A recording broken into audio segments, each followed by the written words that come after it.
welcome back to episode 7 of Wines, Bites and Beats YouTube channel with me, Scott, aka Guzzle and Grazin. Thank you for tuning in once again.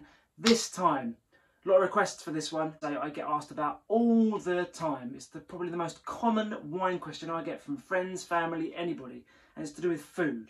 So this one, I'm just going to demystify food and wine. I could talk to you for 3 hours on this, but I ain't going to do that. We'll do that another day, at Guzzlin and Graz's party maybe.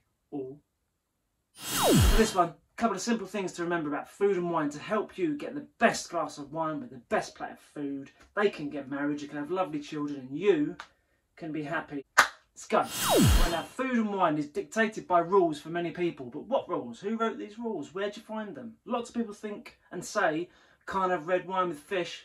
Bollocks. Absolute tosh. Poppycock rhubarb. No such thing. Food and wine pairing is about pushing the envelope, being confident in what you like, mainly because we all have different taste profiles. We all like and dislike different things. Food and wine is one of, if not the most, subjective things in pop culture. So how can we be dictated by one thing or 2 or 3 or 5 or 10 things that somebody says that we should stick by? Rubbish. However, common sense can be applied for the best part. So come on, listen to me. The basics of this is matching the food and the wine and matching what's on the plate to what's in the wine. So it's no good having a chicken Caesar salad with a great big glass of red wine, Bordeaux, Malbec, whatever it may be. Now you might like both individually, but have them individually. Together there's going to be overpowering, there's going to be clashes all over the place, there's going to be a scuffle in the middle. It's no good. There's 2 or 3 things to really stick by, to make it habitual to think about when you're prepping and thinking in order for you to have the best guzzle and the best graze possible. Did you see what I did there? Did you see? Did you need to rewind? No, you got it. Guzzle, graze. But first and foremost, when it comes to acidity, now horrible word, but acidity is there in every single wine you guzzle on, and it's something that makes your mouth tingle. Sauvignon Blanc, great example. When you sip and bang that away, it's lively on the inside. Same goes with Pinot Noir. Even though it's a red wine, it's lively, which means you can drink it at 2 in the afternoon, which I do. So when the acidity, when the freshness is high, and I mean sky high through the roof, it loves a couple of things. I keep swearing, it loves a couple of things. That's fats and oils. I've said this before, I'll say it again. Acidity, freshness in any wine, red, white, pink, fizz, orange, don't care. If it's fresh, if there's an element of freshness to it, it needs fats and oils. Salmon and tuna. Pork, belly, yes, please. Lamb shank, even better. Anything fatty and oily loves wines that are high in acidity.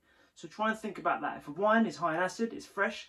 For example, the common ones, Sauvignon Blanc, Pinot Grigio, Pinot Noir, for example, high in acidity. Cabernet Sauvignon as well, you wouldn't have thought that's high in acidity. Oh no, because when you sip it, it's big, it's bold, sky high in acidity. Steak, sirloin, peppercorn sauce, chunky chips, sweet tomatoes.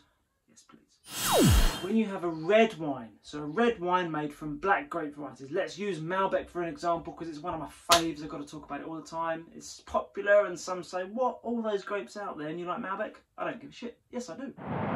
Malbec, as an example, is sky high in acidity. Acidity. Is there an accent on the A in acidity somewhere? No. Acidity and this thing called tannin, the T word. Now, if any of you have done the cinnamon challenge, you know exactly what tannin feels like. It's when your mouth goes really dry. Peanut butter effect. Anyone got a scoop of peanut butter like I do? No one's looking. Oh, yes. And it sticks to the roof of your mouth. Overstew a cup of tea? We've all done it. We're all guilty of that. You overstew a cup of tea, and then suddenly you bosh it away. It becomes all astringent and dirty and mucky and nasty and minging.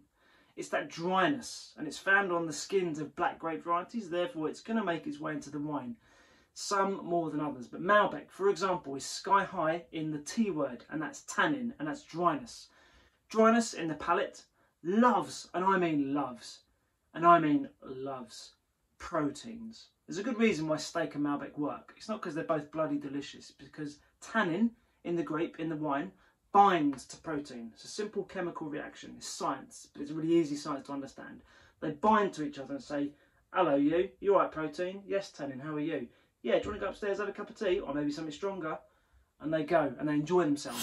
Tannin loves protein. Steak and Malbec, lamb and Rioja, Shiraz and beef short rib. Oh, beef short rib. You remember what I said about fish and wine earlier? Picture this: monkfish, meaty, protein wrapped in pancetta, rosemary roasted potatoes, some samphire, glass of red wine. Can you see it now? Oh yeah. Finally, opposites attract. Just like in the human race, opposites tend to attract. There's a good reason why people love, including me, salted caramel. Salt and sweet work. Peanut butter, jam, maple, bacon, cheese, pineapple. Salt like sweet.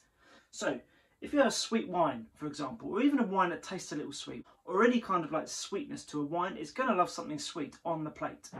For example, to put this into real life for you, if you've got a Australian Shiraz, which tend to have these really jammy blackberry flavours, all of a sudden, if that's your sweetness, you think, I need salt somewhere. If you have something salty like a piece of steak, or a rich lentil and tomato stew with a black olive tapenade, or just some black olives, salty black olives, buonissimo. There's your salty hint. So salt like sweet. Sticking with opposites, sweet and spice is another good one. If you like an Indian, if you like a Thai, if you like a Vietnamese, anything of that style of food where you have spice and heat, it loves sweetness in wine. Your Rieslings, your Pinot Blanc, your Pinot Gris, your Viogniers, your Torrontés, all those are white grape varieties with an element of sweetness. They love spice. They get married, have kids, live happily ever after. Sweet loves spice as well. One tip with spice: doesn't they like alcohol? So there's no good pairing a spicy dish with a stonking great big 15% ABV Aussie Shiraz. Forget it, send it packing, get out of there, leave, go home, do something else. So that's a real simple one on food and wine. There's going to be loads more coming on this for food and wine, but the biggest thing I can do is to arm you with the basics, equip you with the basics about what to do and what not to do. And it's very simple. Stick with these little guides over the last 5 or 6 minutes. You'll be golden on your way to Guzzlin and Gray's heaven. It's so easy, but break the rules where you can. All for that, break the rules. Rules are meant to be broken, weren't they?